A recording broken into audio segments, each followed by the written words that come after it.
To build a PC, computer parts list and explanation. What computer parts do you need to build a PC, you ask?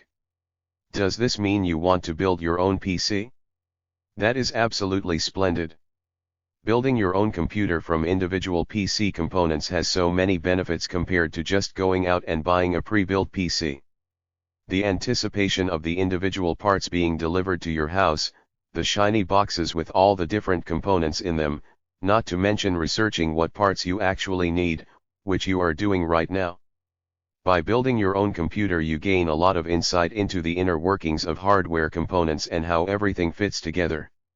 You will be able to troubleshoot if any problems arise later on much easier, than when you have no clue what is actually going on inside your PC's case. Knowing the ins and outs of assembling a computer and what parts a computer needs will also let you upgrade your computer in the future. Another very important factor is optimization. Knowing how a computer works, enables you to optimize it as much as possible for your type of work.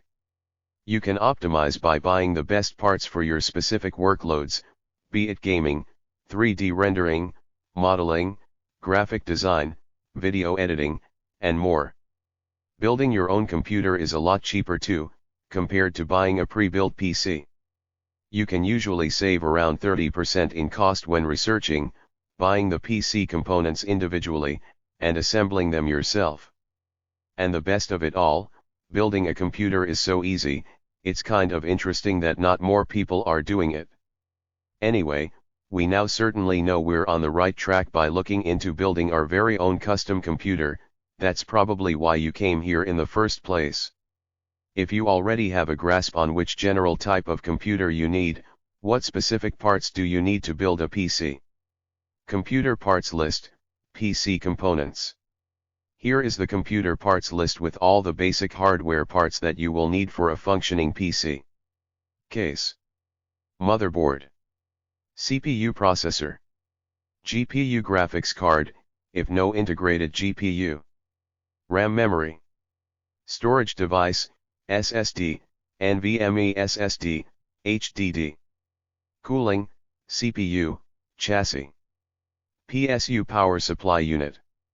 Display device, monitor. Operating system OS. Input devices, mouse, keyboard. Let's take a closer look at them. Case or housing. The computer case is nothing more than a fancy-looking box that holds all of the PC's components. It can be opened and closed and has predefined areas with screws and holes where all of the components are supposed to be placed and attached to. PC cases come in different colors and sizes, with or without fans. Some have RGB lights, some don't, some have glass side panels, and some look mind-bogglingly crazy. In other words, a PC case is a black, or colored, box with some buttons on top. Every other part that you need to build a PC will be mounted inside the PC's case. Here's a fun fact, you don't actually need a case. You could also just lay all of your components on the floor or mount them on the wall. Some people do, but being able to just pick up the entire computer by picking up the case comes in handy. Some cases that are extremely popular and often recommended are the NZXT H500, ATX Midtower or the Phanteks Entu Pro. Motherboard. Next up is a very important part, the motherboard. The motherboard is a printed circuit board that every other computer hardware component will be attached to in one way or another. It functions like a central hub that manages and connects all of your other parts. The motherboard has connectors for cables like power cables and data cables, slots for cards like GPUs and sockets for CPUs. There are also lots of little building blocks like transistors, capacitors, jumpers, and lots of other tiny parts that all go towards making your different hardware components work well together. Processor, CPU. Into the motherboard socket, the CPU is plugged in. Every CPU type has a specific socket that has a name such as LGA 1700, AM4, AM5, or TR4, to name a few popular ones, and the motherboard will need the exact same socket to be compatible with the CPU. More often than not, this is the first step in picking new parts for your own PC build, Pick a CPU, check what socket it has, and then pick a compatible motherboard. Continue on from there and the other components often easily fall into place. CPU means Central Processing Unit, and it processes any task that you might throw at it. Without it, the computer won't work. Almost everything you do on a computer will have to be calculated by the CPU in some way, so having a fast CPU, high frequency and high core count, will make your PC faster. CPU cooler. Anything that draws power also generates heat, and the CPU generates lots of heat. This means it has to be cooled to be able to operate flawlessly. What do we need for cooling a CPU? Some CPUs, like many of AMD's Ryzen series, already have CPU coolers included in the CPU box, but many others, like the popular high-end Intel i9 CPUs, do not. Make sure you have a CPU cooler that is compatible with your CPU and socket. It's the same as with the motherboard and CPU socket. The cooler has to fit the CPU and socket. Example, are you planning to buy an AM5 CPU such as the AMD Ryzen 7700X? You'll need an AM5 socket motherboard and an AM5 compatible CPU cooler too. Easy as that. There are two popular CPU cooler types. One is the air-cooled tower cooler, and the other is an AIO, all-in-one, closed water loop CPU cooler. AIO closed water loop coolers tend to do a better job at cooling overclocked CPUs and CPUs that run hot for longer periods. AIOs, though, can be noisier, usually have more fans and the added pump noise, and need more room in your PC case, as they are attached to the side of the case, connected to the CPU with some water pipes. You can check out our AIO vs air cooler guide to find out more. The air-cooled tower CPU cooler is great at cooling burst workloads, like active work in professional software, is nice and quiet, and usually takes up less room in the case. It is placed on top of the CPU, where it sits and does its cooling work. Because different CPUs have different sizes and are mounted onto various socket types, be sure your CPU cooler is compatible with the type of CPU you'll get. Graphics card, GPU. Next up is the graphics card. Its purpose is the processing of anything that has to do with visuals and outputs these visuals, images, user interface, GUI, video, onto the monitor, S. There are two main types of GPUs, the integrated GPU, iGPU, and the discrete GPU. The integrated GPU is integrated into the CPU. This means some CPUs already have a graphics chip built in and you will not need an additional graphics card to drive your monitor. When your CPU has an integrated graphics chip, such as the Intel i9-13900K CPU, you can connect your monitor to the display adapter on the motherboard. The thing with integrated GPUs, though, is, their performance is very limited. They are good enough for light tasks such as word processing and some light gaming. Still, as soon as you want to dive into graphics-heavy tasks such as 3D GPU rendering, higher-end gaming, video editing, graphic design, you will want a discrete GPU. A discrete GPU is a GPU that is not part of the CPU. It comes on its very own printed circuit board, like the one in the picture above, which is then plugged into a PCI Express slot on your motherboard. Memory, RAM. Random access memory, RAM, is the short-term memory part of the computer if you would compare it to a brain. The RAM stores data that is actively being worked on by the CPU. RAM can read and write data extremely fast, much faster than any permanent storage solutions, but can't retain information once the power is turned off. RAM kits consist of RAM modules such as the 4 colorful modules you can see in the image above.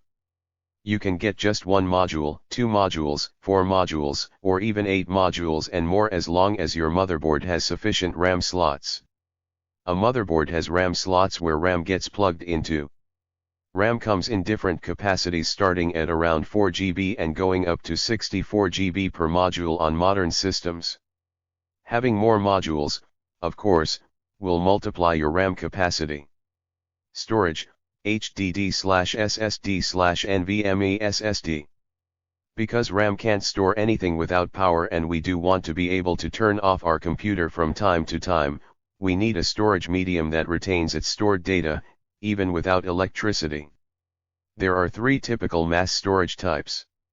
1. The HDD, hard disk drive. 2. The SSD, solid-state drive. 3. And the NVMe SSD, non-volatile memory express solid-state drive.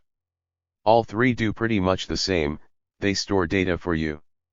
The main difference between the three is speed. An HDD, which still has mechanically moving parts, is the slowest of the three and will usually read and save data at about 100 MB/s. An SSD will already read and write at around 500 MB/s, and an NVMe SSD currently reads and writes sequential data with up to 10,000 MB/s. Both HDDs and SSDs are plugged into a SATA connector on your motherboard via a SATA cable. They also need power that they get through a SATA power cable from the PSU, power supply unit. I'll talk about that later. The NVMe SSD, though, is plugged into the motherboard directly. It is about as small as a stick of chewing gum and needs no extra cables. Your motherboard, of course, has to support NVMe SSDs and have an M.2 slot available. But almost all modern motherboards nowadays have at least one of these. Highly recommended. We talked about CPU cooling a bit already. The CPU is not the only PC component that needs cooling in a computer. The GPU, too, needs cooling, but every discrete GPU that you can buy already comes with an attached heatsink and cooler on top of it, so we don't have to worry about extra cooling for the GPU. Now, because the PC case is usually closed shut, and the PC components inside the case need cool-ish air to not overheat, there should be a way to blow colder air from outside of the PC's case into the case. This is done by attaching case fans to the inside of the case. These then pull in cool air at the front of your PC and blow the hot air out the back of your PC, creating so-called airflow throughout the case. This way, the inside of the PC case and all of your PC components ideally stay nice and cool and performance isn't reduced through things such as thermal throttling. Power Supply Unit, PSU. We went through many of the most important PC components already, but your PC won't work without a power supply to supply the PC with power. There are so many PSU brands, PSU tiers, and efficiencies with different wattages out there that it can be quite difficult to decide which one to buy. The important thing is to know how much wattage your current PC build will need to run stable and possibly how much you will need in the future if you are planning on adding more components, like extra or stronger GPUs or storage drives. We recommend buying a stronger power supply that will later also be able to handle any upgrades. We've now listed and discussed every component that goes into the PC's case. We can close our case now and see what else we need to finish our PC build. Monitor. Any PC that you want to interact with needs a display device such as a monitor, to be able to see what's going on. Monitors come in all kinds of sizes, colors, resolutions, aspect ratios, and so on. A popular modern display usually is a 24 or 27 Full HD/4K monitor from brands such as Asus, Dell, LG, Bank, Samsung, and many others. If you are looking for a gaming monitor, you might not need IPS-type panels but rather a TN panel display with better color display and contrast. If you are into visually demanding workloads such as graphic design and professional color grading or video editing, you should invest more money into a good monitor. The monitor is attached to either the discrete GPU or the motherboard's display connector, depending on what type of GPU you have. Operating System. Windows 10 is the currently leading operating system that will let you use your PC. Many online stores offer volume license keys that don't cost you more than $15 per license. Windows 11 is out too, but it's still riddled with bugs and doesn't yet support all software, so not everyone is taking the leap and upgrading. Of course, you will need to install the OS onto your computer, and there are several ways to do this. You can use a WinOS install DVD if you have one and your PC has a DVD drive.